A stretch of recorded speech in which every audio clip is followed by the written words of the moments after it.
Moving to Tunisia, facing growing dissent and violent protests across the country, Tunisian President Karis Saied has made claims of foreign interference.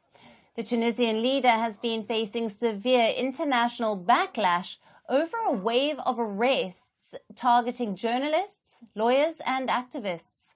Hundreds gathered in the country's capital, Tunis, in protests against the president. For the second time in a week, lawyers have launched a one-day nationwide strike.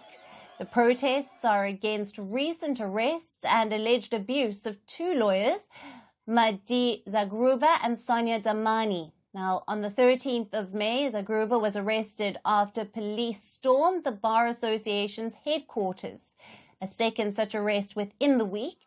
The Bar Association and human rights groups have said that Zagrouba was likely tortured during his detention. Some said that obvious traces of violence and torture were visible on Zagrouba's body.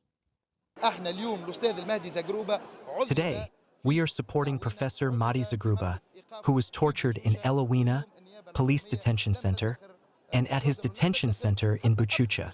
Despite this, the public prosecution has not taken any action to open an investigation against the perpetrators.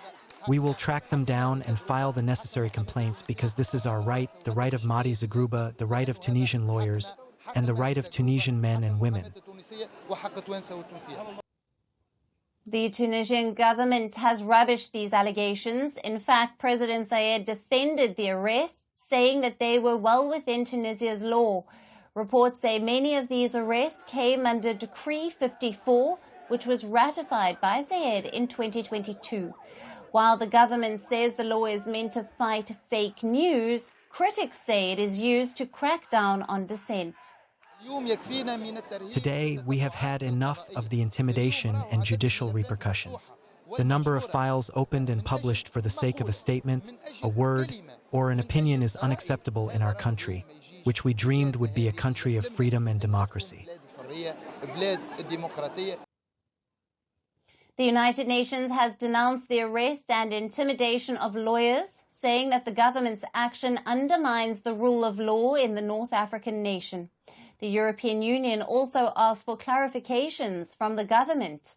Meanwhile, the United States said that the detentions breach the constitutional rights of the citizens.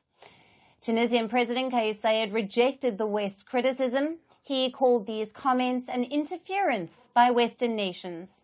The Tunisian Foreign Ministry said, and I quote, "We strongly object to them. What they are doing is a blatant interference in our internal affairs." The Tunisian president has asked the Foreign Ministry to summon the ambassadors of the countries. Tunisia's government has rebuffed Western criticism, retorting that Tunisia is an independent state. President Saied, who came to power in 2019, ends his term this year. But ever since assuming power, he has made some very controversial rulings.